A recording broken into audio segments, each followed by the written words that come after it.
There's going to be a walkthrough and operational video on the Parti Kraft 1780 fish.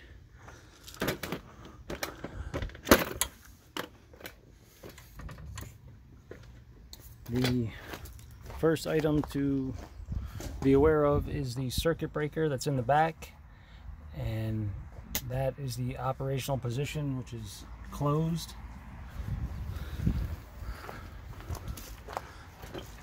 And then you can turn your key on and you'll hear a click back at the motor, and then you'll see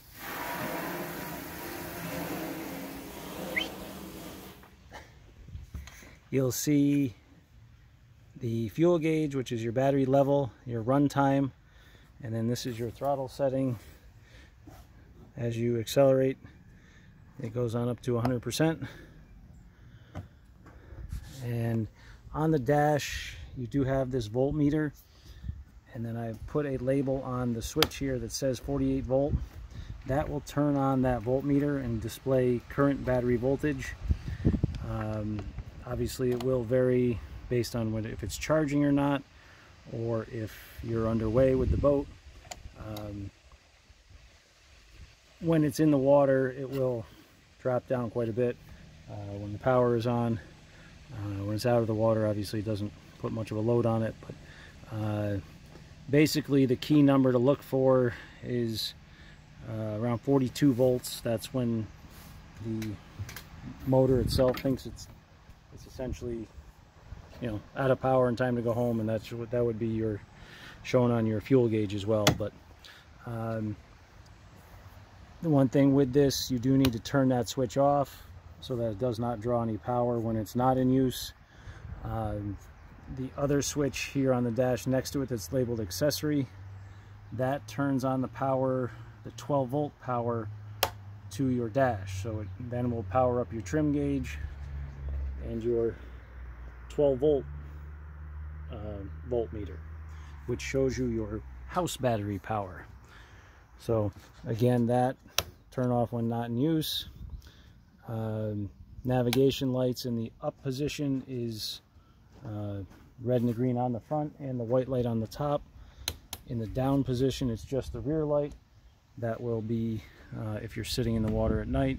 If you're underway at night, you have to have it in the navigation position. Docking lights are the two headlights that are visible there against the back of the truck.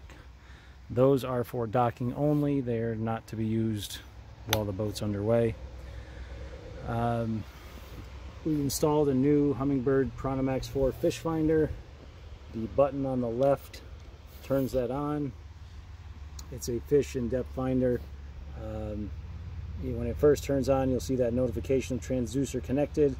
Shows you your depth and also shows you water temperature. Essentially, you don't have to do anything else to it as far as, you know, to use it and to see what's going on. It will start to show the bottom contour and depth contour and any fish that pop up and things like that. There is a owner's manual in the paperwork with the boat. If you want to dig into some of the background menus on it, there are some other things you can, you know, dig into and modify in the screens there. That you need to turn off as well by holding the left button. Then it'll say shutting down, and then the screen goes black. You do have a 12 volt outlet here. All these, and then this is your horn. All these are circuit breakers for each item on the dash. So if any of those were popped out, then you would know that that function is not working. The stereo on this, there's power through this switch even though the light on the switch doesn't work. But we've also noticed that the stereo itself doesn't work. So we have ordered a new stereo, and we can install that in the fall.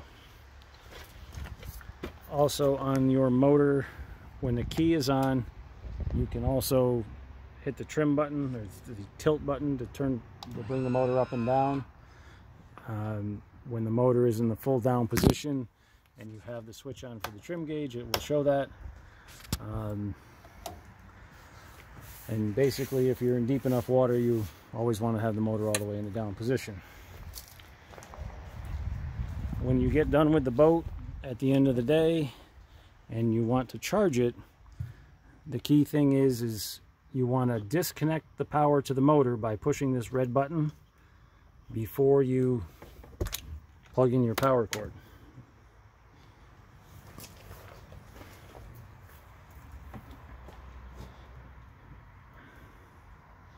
When you plug in your power cord, you'll see all your lights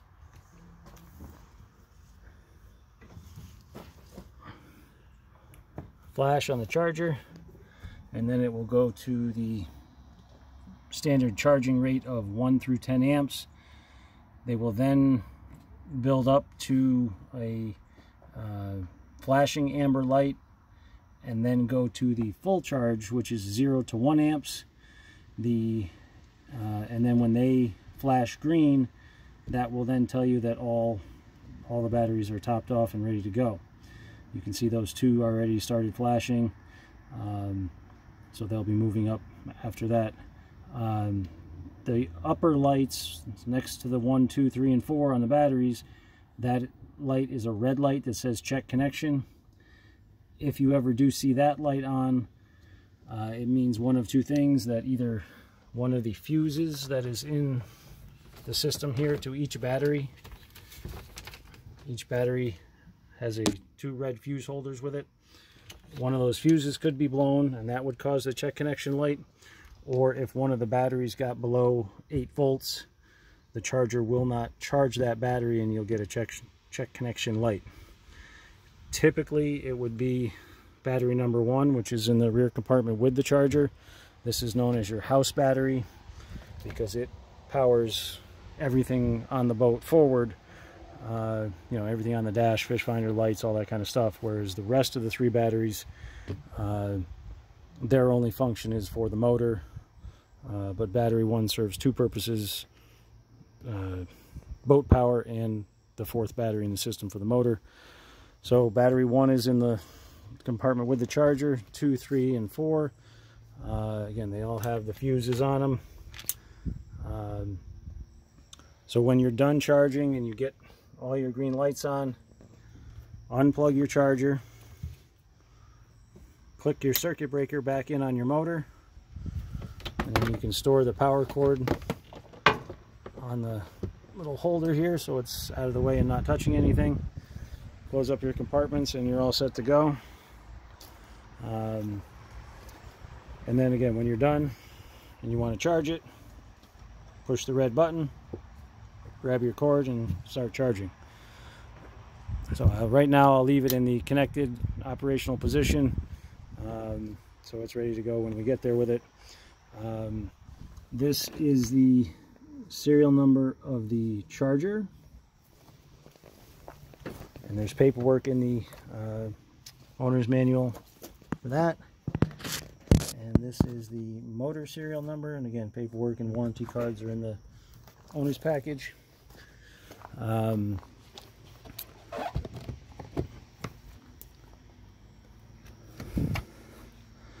The other thing, there are 2 keys for the motor. One is in the owner's package, one is in the control, and in the one in the control, there's an extra shear pin inside that little float that opens up, and you can get into the spare shear pin if you need to change that. In order to do that, you have to put a screwdriver in the shaft, in the flat there, and then take a wrench and undo the nut and the washer, and then you can pull the prop off, replace the pin, and then reinstall all the hardware. And again, that's not something we see commonly happen up there, but it's just something that if you ever need to do it, you can do it. So this is the transducer for the fish finder, so make sure that's in the down position. It could get stuck with weeds on it or something like that, so it may not read properly, but other than that, it should be all in good shape.